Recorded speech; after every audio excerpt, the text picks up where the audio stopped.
Hey, what's going on, guys? What's going on? I hope you guys are having a wonderful day. Welcome to Pillow Talk with Dr. Boyce and Dr. Alicia Watkins. My name is Dr. Boyce Watkins, and I'm here with my lovely wife, Dr. Alicia Watkins. We are coming in through video instead of just audio, which we normally do audio. But today we're doing video because I am down speaking at the Sales Accelerator in Atlanta. And so I'm going to be here for this weekend. And I see my lovely wife on the other side. How you doing today, babe? I'm doing great up here. How's the weather down there in Georgia? It's cold. It's cold. Yeah. Normally Atlanta's got nice weather, but not this week. So it's almost feeling like Chicago. And so I want to welcome everybody as you come in. Hit the thumbs up button. Also, let us know which city you're from, and let us know if you can hear us and see us okay and all that good stuff. And also, I want to tell you guys, Pillow Talk with Dr. Boyce and Dr. Alicia Watkins is basically a podcast my wife and I created where we wanted to share pillow talk. You know, we like to have Black conversations that against our pillows that are thoughtful and fun, and we thought it would be fun to do it, publicly. And so that's what Pillow Talk is all about. So I want to say hello to everybody. I see Paul Smith is in Montreal. Aaron, good to see you. What's up, Doc? What's up, Aaron? Let's see. I see Arizona's in the house with Aaron. We're going to be in Arizona speaking. We got to find the name of that conference in Arizona. Do you remember the name of the conference we're speaking at in Arizona? It's a women's conference we're speaking at, which is pretty cool. Yeah. We got to find the name of it. I'm going to look at my calendar because I feel bad not saying the name because I can look it up. Well, it's okay. Okay. Well, you can look it up too. But yeah, it's called Women Doing It Big, and it's by Kay Bodude, and so it's called Women Doing It Big. I can see if I can find a URL or something to share if anybody wants to join us. It's actually in Scottsdale, right near Phoenix. So we're gonna land in Phoenix. It's womendoingitbig.com, and I'll put that URL on the screen in case anybody wants to join us in Arizona. So anyway, let's hop into our topic for today. So you sent me this story, babe. You sent me a story about a kid that a 10-year-old that killed his mama. And there's a story of this 10-year-old kid who decided that his mama, he was mad that she wouldn't buy him one of those VR headsets. And so he just said, I'm going to go and, make myself motherless by taking her life, which is not funny at all. It's not a funny conversation at all. It's really sad. What made you send me that story? You kind of sent it in shock, I guess, because we have a 12-year-old. We got started looking at her with the side eye. Like, these crazy kids today. I'm started looking at you funny. But anyway, in all seriousness, though, what made you send me that story, babe? Well, I was reading it out loud at dinner. That's our dinner time conversation. I was just reading it out loud. We were just going through like the facts that there were so many red flags. This little kid was deeply disturbed. He had a therapist, so we were kind of laughing about that. Not laughing as if it was funny, but laughing as, God, how ironic. They were actually getting this kid some help. But the therapist warned the parent, warned the mom and said that this person is very disturbed, and gave him a diagnosis and said that you should put some cameras in the house and watch what this kid is doing. And so there were some warning signs early on that professionals kind of identified, and I thought it was interesting. Well, let me read the story. And now some of y'all are asking, were they Black? I don't know if they're Black or not. That I don't know. And I don't really, if I see any indicator, I'll share what I know. But truth be told, I don't necessarily know if race needs to be brought into this unless there's a conversation there. But here's what the news says. This is according to ABC News. They said in Milwaukee, a 10-year-old boy is accused. Hey, babe, I'm going to have to mute you because I'm hearing a little bit of an echo. So let me mute you. A 10-year-old boy in Milwaukee is accused of shooting and killing his mom because she wouldn't buy him a virtual reality headset. The deadly shooting happened last Monday at the boy's home. Steve Frisch lived near the home. He described the family as average. They just asked me how I was doing, stuff like that. According to a criminal complaint, the boy originally told police he accidentally shot his mom while he was twirling the gun. But the next day, the family called police with serious concerns. They said the boy told his aunt that he was actually aiming the gun at his mother. The boy said he got the gun because he was mad at his mom for waking him up at 6 a.m. and that she would not allow him to order a virtual reality headset from Amazon, according to detectives. Police said the boy told them he got the gun by taking his mom's keys to the gun safe, adding that he took up a shooting stance and that he wanted to shoot the wall to scare her, but she walked in front of him. The family told the police that the boy had rage issues all his life, and at 4 years old, he picked up a puppy by its tail and swung it around until it whined in pain. The criminal complaint states that 6 months ago, the 10-year-old filled a balloon with flammable liquid and set it on fire, which caused a sectional and carpet in their home to catch on fire. So it sounds to me, and I'll hit the unmute button there. It sounds to me like there were a lot of warning signs with this kid, and that the therapist that he was seeing knew that he could do something dangerous. What are your thoughts as a therapist who sees lots of clients and deals with families and has seen a lot of issues? What goes through your mind when you see something like this? Yeah, you see the telltale signs. So there's 3 signs of a serial killer, or there's 3 signs of a psychopath.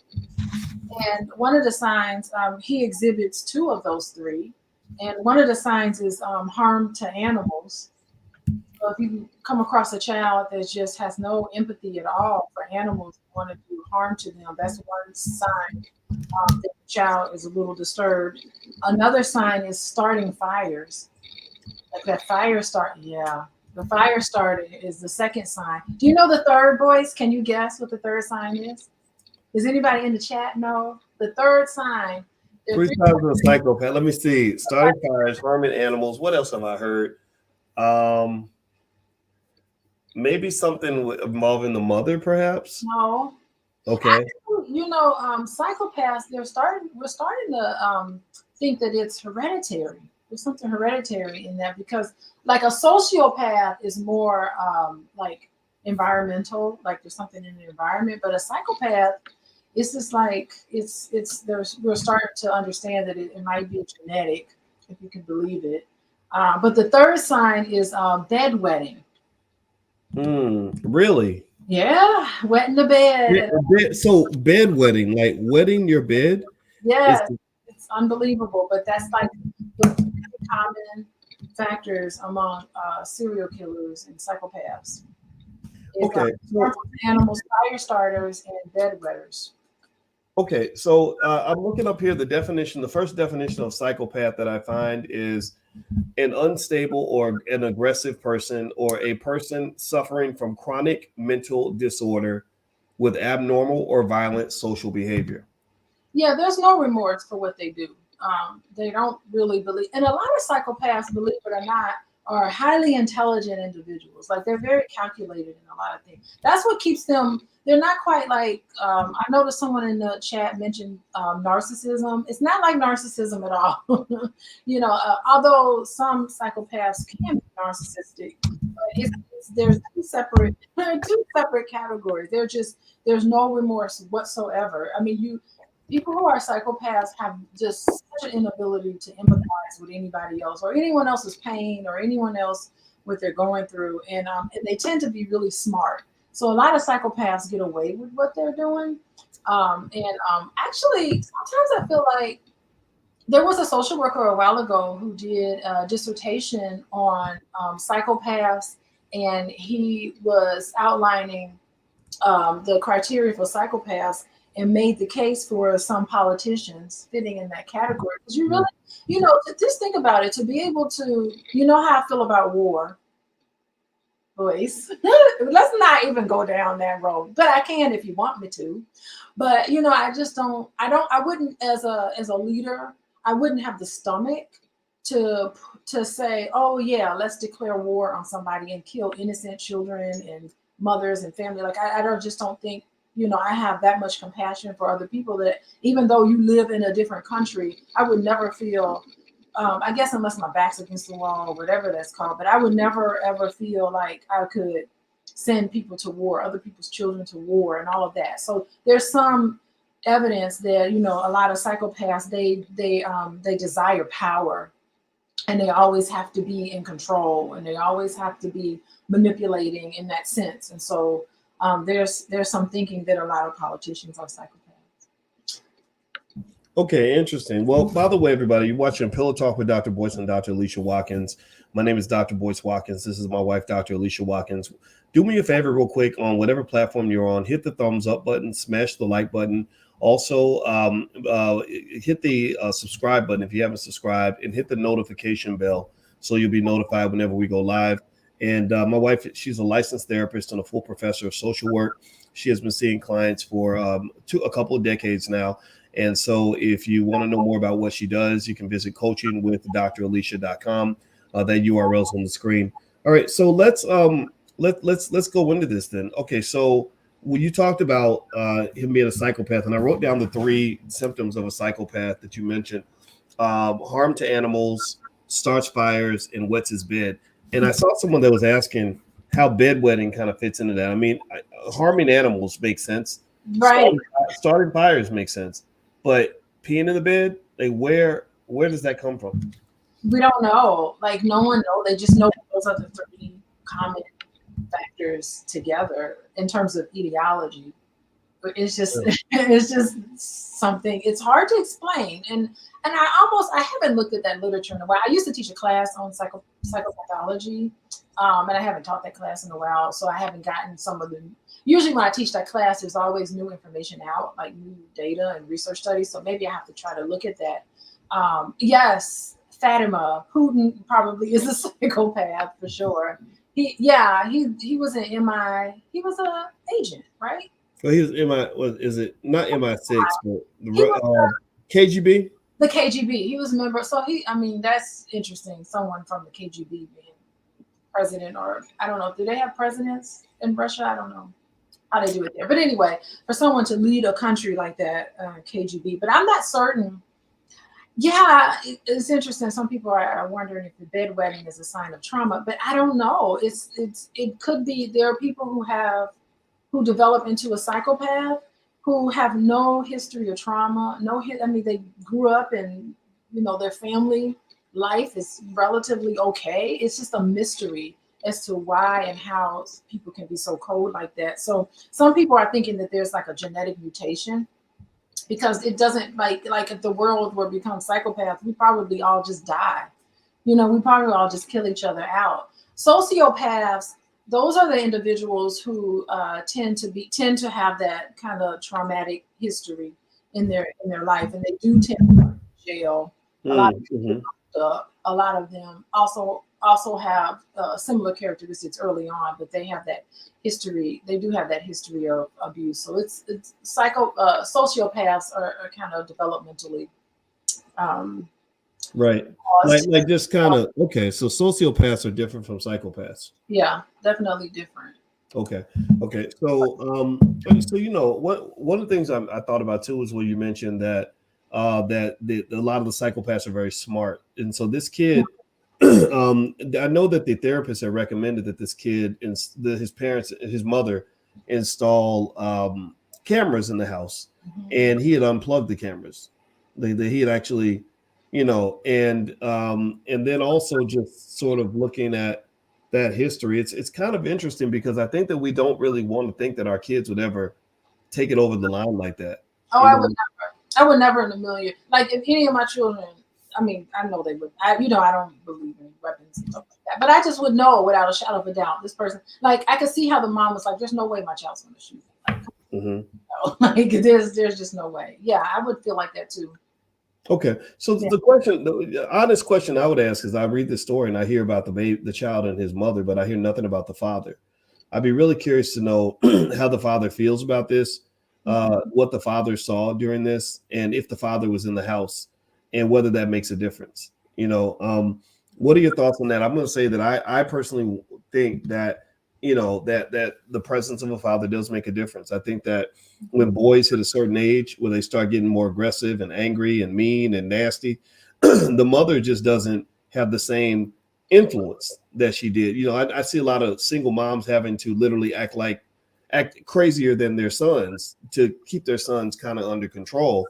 And I think that I just really wonder what was going on with the dad, with this kid as well, and how the dad feels about this. Because it's funny, they mentioned the story and there's no mention of the father and no one thinks that's strange. I don't know if anybody else noticed that or not, but I read the whole story. I did not see one word about his father. Yeah, I know that's a topic that's really been on the forefront of your mind recently. It's always in the forefront, just like mothers. Mothers are always on the forefront. So yeah, I did notice that they talked about the grandmother, and that was just like the grandma. Like, why is he going to the grandma's house picking up a package? He was looking for his Amazon. He wanted to know if his Amazon package came. So yeah, I mean, definitely not to say that your child is going to turn into a psychopath if the father's not in the home. So we just don't want to, we definitely don't want to make that. Nobody's saying that. I mean, I think the bigger question. When I say that. Right. I wouldn't say that. We're not saying that. I'm saying if your child is on the pathway to being a psychopath, it almost seems like he's almost like a psychopath child is almost like a wild person that needs to be controlled. And I would imagine that two people controlling that child would be better than one person trying to struggle by themselves. Just no different from a father. Like I think about if you imagine you have teenage girls, sometimes you get teenage girls that get angry and aggressive and everything else. And as a father, there might be scenarios where I wouldn't know what to do. Like if one of our daughters got to be 14 and just started just going crazy and doing whatever, there are things I could do as a dad and from a masculine perspective, like get your ass in your room. Like I'm not, I might physically have to restrain you if I see you going somewhere you ain't supposed to be going, whatever, right? Father, like I can do that because I'm the strongest person in the house. But there are areas where the mother's involvement would be critically important. Like I think about you and I, right? I think about you and I waking the kids up for school, right? When we wake the kids up for school, it's a different dynamic. And I remember like you're better at it than I am. You are able to get the girls up.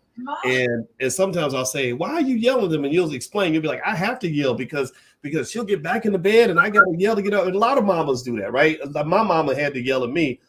And I noticed that when I would get them up, I noticed the youngest would kind of play a game where because I'm a male, she could shut the door on me. And I can't walk in. I can't be like, I'm coming in your room because that's not appropriate. So I noticed the little game she played was she would shut the door so that I'm not in the room. I can't see if she's not ready. So the bus is coming in 10 minutes.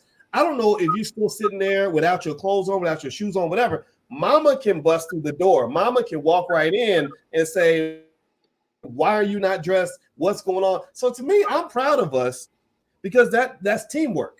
Like I think that teamwork between a mother and father, I really just think as a society, I think we forget about that, right? We forget about how teamwork makes it easier for you to get certain things done. What are your thoughts on that? Yeah, I think it is interesting. And they do a lot of things. It's just kids manipulate in some ways being children and pushing the limits and all of that. And I do appreciate all of the help. Definitely moms need a lot of help. And I think moms have a lot on their shoulders. So yeah, I agree. It's always better to have two people's brain on things and issues inside the house. Definitely better than one. And really, 3 is better. Like I feel like a lot of families need all sorts of support, support coming from everywhere, especially the father. And I think that's so important. I also think like the fact that, she had this gun in the house and, it does make me wonder about, I know, dare I talk about gun laws right now? No, I'm sorry. Your microphone, baby, your audio is like giving me feedback. So I don't know if you got a microphone connected or not. But when we get home, I'm gonna set your mic up. But the reason I took a brand new mic and camera. Yeah, we'll worry about that later. But it's if you want, don't worry, y'all. Let's work through the podcast with us. And if you're listening on Spotify, just know I'm gonna work with my wife. We're gonna get her some crisp, clean audio. I just got a brand new camera and mic. So do you want me to switch? I can turn my camera off and switch to. I can switch. No. Let's just finish. But let me just tell you why I covered my face. The reason I covered my face is because I just found out that it looks like the little boy is black. You are kidding me. No, here's what I found. Let me show you. Let me share my screen. Do me a favor, hit the thumbs up button, thumbs up, share, subscribe. And babe, while I'm talking, I'm gonna mute you because there is feedback on the audio. Windu mentioned it, so we'll just get that fixed for next time. But here's what here is a story on this topic, and this is not this is not the boy. That's Tay Diggs. So don't no Tay didn't shoot his mama. This is the mama. The mama, and you know how the media likes to sensationalize and make stuff, black or whatever, black versus white. But this is the boy's mama, and I think her name was like Kiana Mann or something like that. And I'm just gonna be honest, it was a black sounding name, and so this tells me that this was a black child. I don't know how y'all feel about this, but I'm not gonna lie, it does bother me, and it does, it makes me sad. It doesn't. I mean, if it was a white kid, I'd be sad too. But I really just kind of think, I don't know about y'all, but I feel like a little bit of more of a connection to the story if it's somebody from our community. What are your thoughts on that, babe? Well, first of all, is my mic better because I switched to a different mic? Well, just keep talking. Okay. They'll let you know. Y'all let her know if her mic is better. But go ahead, tell me what you think. Whoa, my goodness. This is a black fan. For some reason, let me just tell you, it was in Milwaukee. And so in my mind, I just was like, I got like Jeffrey Dahmer in my mind. Like, this is like a Jeffrey Dahmer Milwaukee thing. But oh my goodness, this is a black family. I mean, this happened to any type of family. It was just a very sad thing. But this is ultra sad. And they are charging this little child as an adult. They said the little kid is going to get 60 years in prison at 10 years old. They said that he could get 60 years. He could. That's the maximum. Yeah, and it's sad. I mean, I can't help but wonder if part of the reason he's being charged as an adult is because he's black. Black kids are far more likely to be charged as adults because they see little black boys as grown ass men. They think that when you're 10, you're just like a grown up, and I don't agree with that. I think that's a problem. What do you think? Do I sound better? I think she sounds better. What do y'all think? Give me a yes or no if you think she sounds better. But go ahead, babe. Just talking. They'll tell you. The audience. That is unbelievable. Yeah. So I mean, she had this gun in the house, so that was kind of like, oh, okay, and he had access to the key. I just feels like if my child was a little out of control, if I had a gun in the house, I for sure, not that it's her fault, for sure. We don't want to say it's her fault at all. The 0%, this poor lady. But you have to be careful when you have a gun in the house with a out of control child. But okay, so let me push back a little bit on that. I mean, it's not her fault at all. Like not at all. Well, here's what I'm gonna say. I'm gonna openly disagree with you a little bit on that, and I want to hear your point of view. I want to hear where you're coming from for sure. I will say this. I think that here's the thing: if that boy was 10 years old going to Harvard, the parents would get credit for that. If he was 10 years old and he was a basketball star, the parents would get some credit for that. Well, you can't just take credit when something good happens. You got to take some connection when bad things happen. You can't just say, when they're winning, like we do that with sports. They call it psychology. From what I've seen, they call that self-attribution bias. We studied that in my doctoral program when I was studying financial psychology.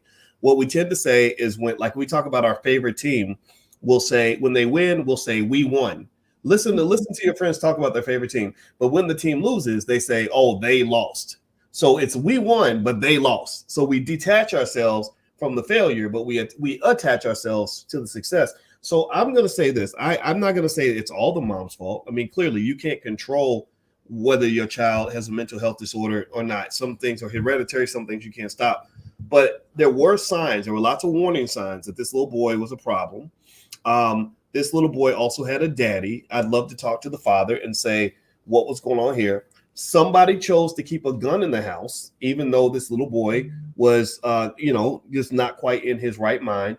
Now, it's not her fault that he broke in and stole the gun. It's not her fault that he pointed the gun, but it is, sometimes we might not sleep in the bed, but we might make the bed. We might lay out the scene that allows something to happen. And I'm not going to, I can't really imagine an idea where we just put all the responsibility for this horrible incident on a 10-year-old child. I really think it goes a little deeper. Maybe as a society, we're all responsible.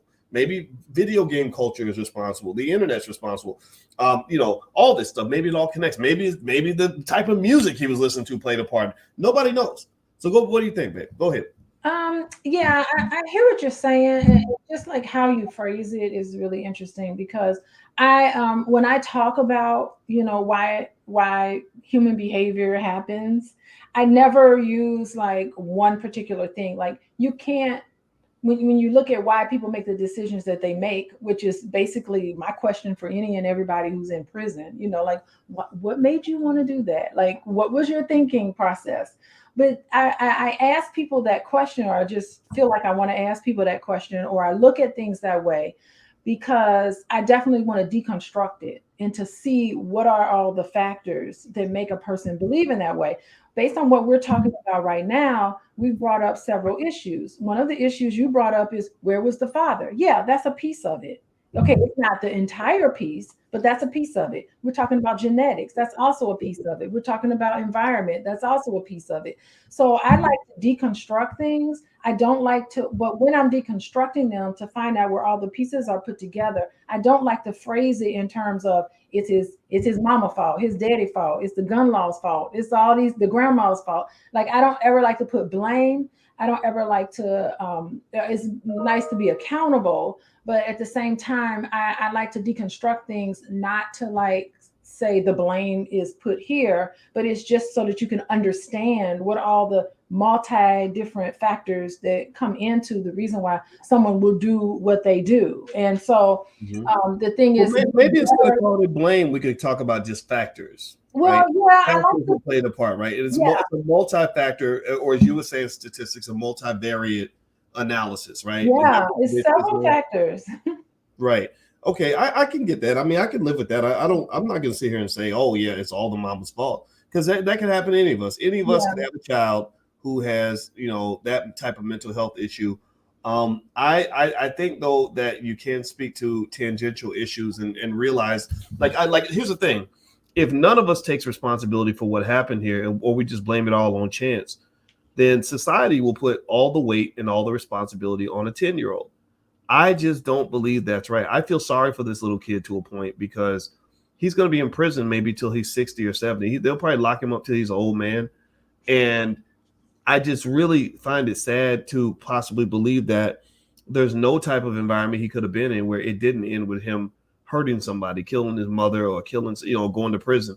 I wonder if being in a more nurturing environment might have made a difference, or being a more observant environment. I wonder how much time his parents were able to spend with him.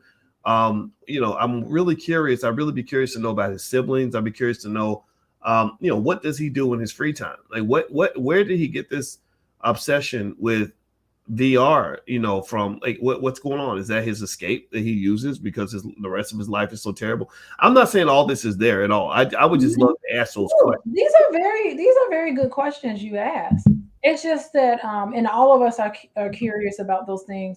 But the thing is that is how we talk about them and how we say them. Are we saying them with compassion?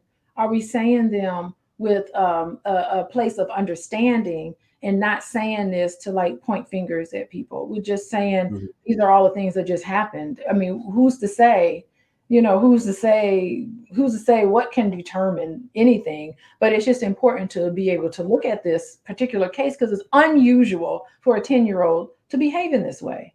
It is very unusual. So it's not like you can just say is one thing contributed to that. That is, you don't see that very much. Absolutely. All right, everybody. By the way, you're watching Pillow Talk with Dr. Boyce and Dr. Alicia Watkins. My name is Dr. Boyce Watkins. This is my wife, Dr. Alicia Watkins. My doctorate's in finance.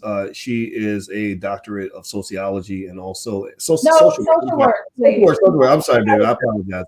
I got that wrong. Workers don't like social work. How dare I? And also, she's a licensed therapist and a certified clinical trauma professional. And also, we're going to be doing our Love and Money Masterclass starting on the 4th of December. We decided in the Black Business School to develop the first ever Black Financial Therapy Department. So in our Black Financial Therapy Department, our goal is to unlock the psychological barriers that keep us from building Black wealth, building stronger families, building a stronger community, managing relationships in a healthy way.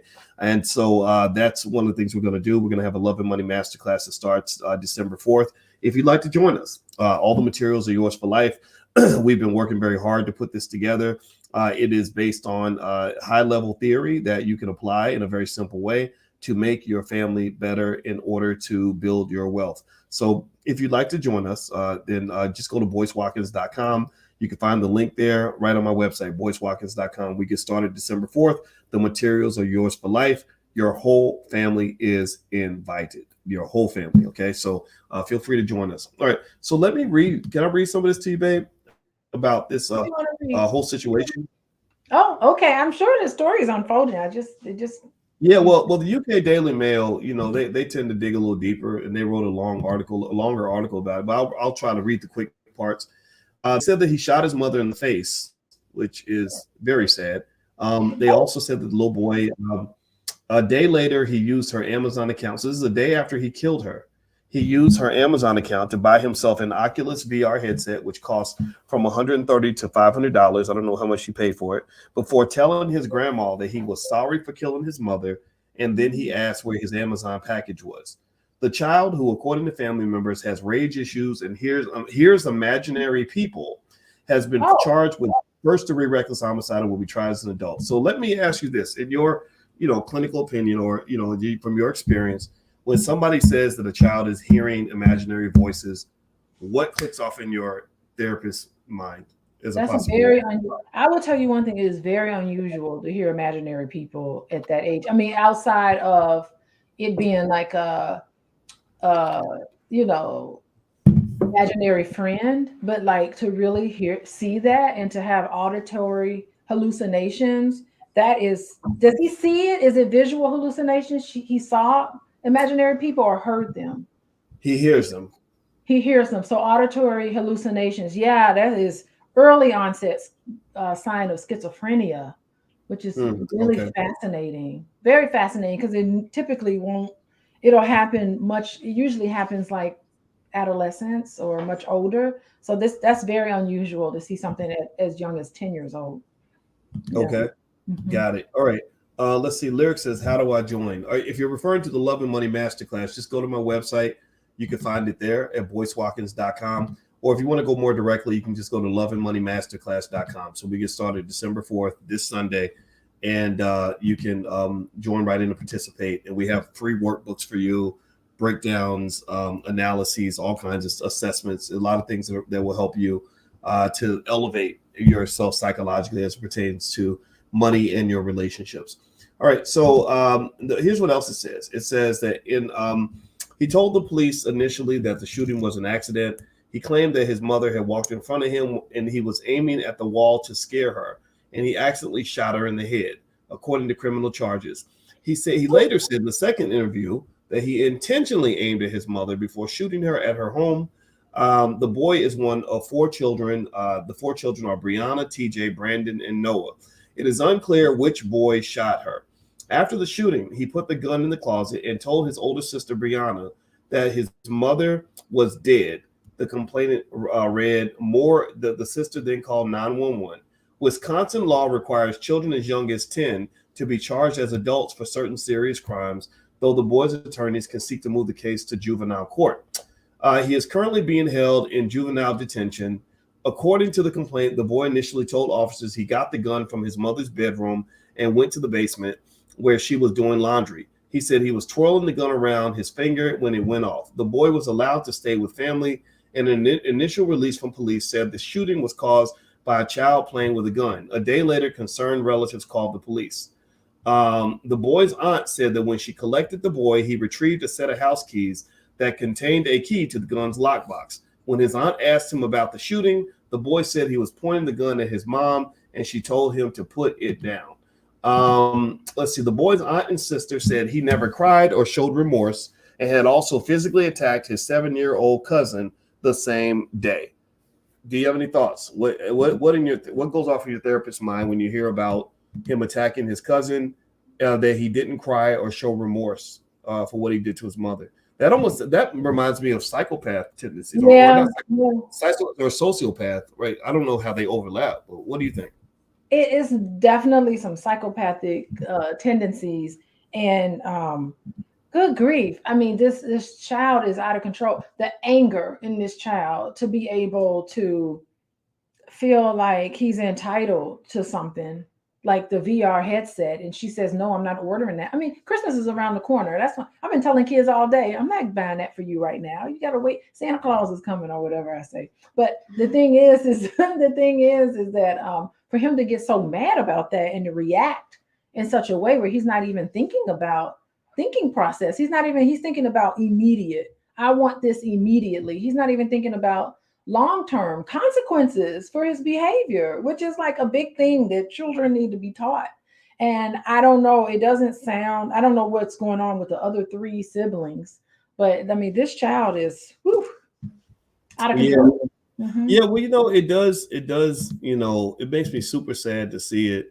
And I'm really just curious about, just the whole family at large in terms of, what's going on here. Like, what is this? What are we looking at here? Because, I'd be curious to know if they've ever had any other, chaotic incidents in the house. I think with this gun just sort of being available where the kids can break in and take it and all that, just, I don't know, it just kind of makes me sad. We had guns in the house. In fact, my dad gave my sister his 357 Magnum, and she went to take gun classes to learn how to shoot it. Yeah, we grew up with guns in the house, and I don't remember a time ever.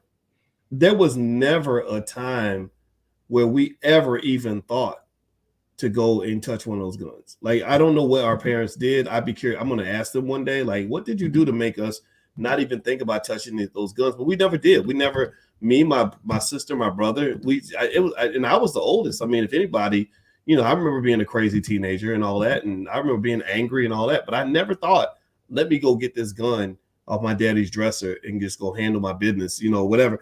And this is what tells me too, I'm going to tell you, I'm going to go ahead and just lay something out here. I know it's factually true. That father was not in that damn house. No, of course not. I know there's no way that the father, think about this, the father has not been mentioned in the stories. I would bet every nickel in my bank account that daddy went in the house. Maybe I'm wrong, but I think that plays a part, right? Because, I know that with my father in the house, I never thought that I was the alpha male of that house. Mm-hmm. I never was like, oh, I'm the man of the house. I'm gonna go handle this. Where's the gun at? Let me go get the strap. I never would have thought that way because that was his job. It was his job to go get the gun if a gun was necessary. It wouldn't have been my job. Now, if he wasn't there, maybe my mindset would be different. Maybe my mindset would be like, I'm the man of the house. I'm the oldest. I deserve to have what I want. You don't give me what I want, then I'm going to retaliate in a certain way. And with this kid having these mental health issues, I want to ask you this. I don't understand. I don't want to see him go to prison for 60 years. I'm sorry. I just don't. Yeah. I think it's clear. Give me a yes or no in the chat. Give me a yes or no. How many of y'all believe that this kid is mentally disturbed? Give me a yes if you believe this kid just insanity is all over the place. Like, give me a yes if you agree with that. And the reason I ask y'all this yes or no question is because I always thought that if you have an insanity defense, that would sort of take you off the rails of like a regular criminal trial, that they would treat you like an insane person. Like they would treat you like a person, you get a different kind of trial. It doesn't mean that they let you out on the street, like, because you do have the criminally insane, right? But why not? Why should he be in regular criminal court with regular criminals who thought it through and made these choices or whatever? And then you're going to send this 10-year-old kid to a grown-up prison, and you think that's going to make him, like, that's going to rehabilitate him? Yeah. I mean, that's crazy to me.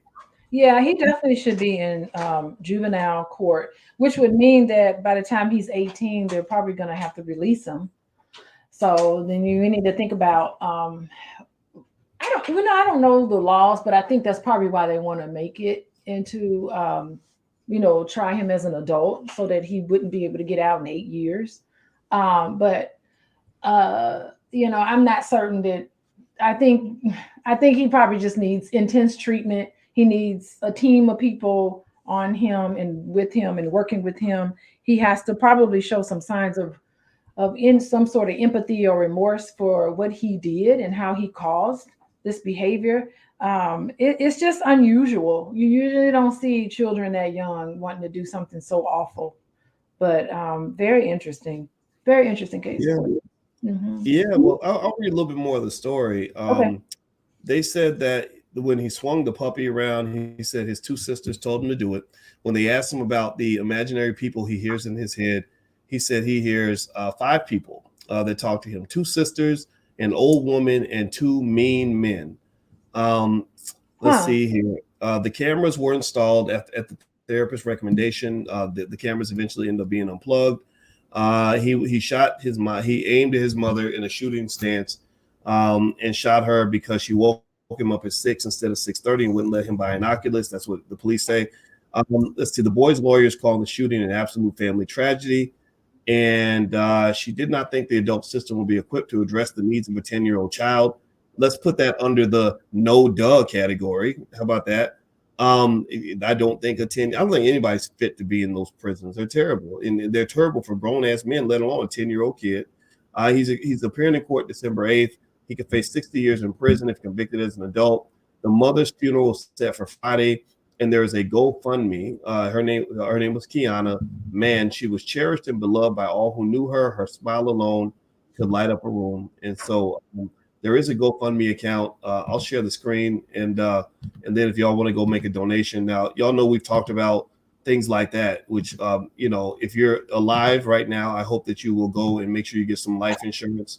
But I'm not making fun of this poor lady at all. She's clearly a victim, but this is her GoFundMe, Kiana's Homecoming, and I'll put the link in the chat if you guys want to go make a donation. So she's raising money, and they tell her story. She was 44 years old. She had a spirit of giving. She demonstrated throughout her life. She worked in behavioral health services. Now that's an ironic profession, because Wow. she wanted that all individuals had equal access to health services. She had a love of God that shines so brightly that superseded any pain she may have experienced. She was compassionate, loving, and kind. She gave to this world and will be sorely missed. So, ashe to this sister. I hate this story, but it's kind of ironic that she works in behavioral health services, right? Yeah, she should know. Well, I mean, she did have therapy for him, so it definitely she was trying to, do some sort of intervention to help her son out. And I mean, it's just interesting because I think about like how much time did he spend playing video games? It's almost like he stood in that stance, almost like he was in a video game. I don't even know Mm. how. Whoa, you just said something right there. Hmm. You Hmm. really said so. I mean, you really said something. Um, and that's the problem with the games. And I'm a complete hypocrite on this because I like to play Call of Duty, and that's very realistic. They use military style weapons of all varieties, thousands of different types of gun configurations you can put together that are very realistic. And like, so you shoot people, you watch their head blow off, you see their legs getting shot off, just crazy stuff like that. And I'm 51 years old, so it's fun for me. I don't care, but I am very disturbed when I'm playing the game online and you see, 9-year-old girls playing or 12-year-old boys, and they're really good and they obsess over the game. And it doesn't mean that every 10-year-old who plays a violent game is going to become a violent person. We know that that's not true. But what about that 0.1%? What about that one kid out of 5,000 that doesn't know the difference between real and fake? And you always talk about how the subconscious mind doesn't know pretend. The subconscious mind believes everything's real. And I think about I'm gonna share the story, and then I'd like to get your assessment on what I just said. When I was 5 years old, I had to go to the hospital. I'm gonna tell a real embarrassing story. Okay, y'all ready to hear my embarrassing story? Okay, so here's my embarrassing story. I haven't even told the story to my wife. I don't think you could tell me, babe, if I told you this. I feel like I heard every story, but I'd be Did you hear the Gilligan's Island story when I was 5? Have I told you that one? Okay, wait. Talk about it. I'll let you know. Tell me. Okay. So when I was 5 years old and I lived in Texas, I watched an episode of Gilligan's Island, and I saw the episode where Gilligan took an egg and he put it in his ear and it came out of his mouth. Mm-hmm. And he put it in his mouth and he pulled it out of his ear. I thought that was real. I thought you could really do that.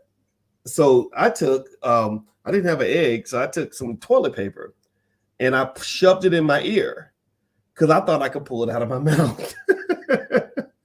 I have Obviously, it did not work.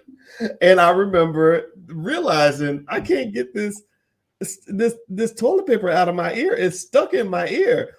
And so I went to my mother. I told her what happened. And she took me to the doctor. And I remember the doctor spraying something in my ear and getting it out of my ear. Because in my mind, in my 5-year-old brain, I just thought, okay, that makes sense. Simple physics. And that's what kids do. Now he was 10. That's different, right? But it's really interesting when you hear the story, interesting in a sad way, when you hear about this kid who doesn't understand the gravity of, like, you just killed your mama. Like, you'll never have a mama ever again because you did this, but you're thinking about whether or not Amazon delivered your headset. Like, that is that just that if that ain't the mind of a mentally disturbed child, I don't know what is. So what are your thoughts on all of what I just said? You can share it. Yeah, I mean, with the video games, you bring up a good point about, and especially young children knowing the difference between pretend and what's real. Also, what happens with the video games is that it puts you on. Okay, so when you play video games for a very long time, you're constantly with a gun in your hand looking for threats. And what it does, it puts you in your parasympathetic nervous system, where you're kind of like everything around you is threatening. So if someone, the enemy is here, the enemy is there. And I'm always worried about people who play video games for a long period of time, particularly children, because your body is in that fight or flight state way too long. And so it becomes dominant. And when you're in this fight or flight, freeze, fawn, whatever it is, that state, you're constantly looking at everything as a threat, and you have to respond in this way by shooting, and you're not thinking about it first. So in real life, let's move into real life. His mom may have said something that he didn't like, or someone does something that you don't like, and then you have to take into effect that he probably had some other disturbing issues. So probably in retrospect, when you look at all these people who do this crazy shootings, you start asking questions about video games, and most of them do play these very violent video games. You just have to think about, like, they just have this constant state, and so they're highly reactive in their real life because it's so dominant, because they play video games for a long time. So there's lots of research on this. There's lots of studies that's been done to justify this.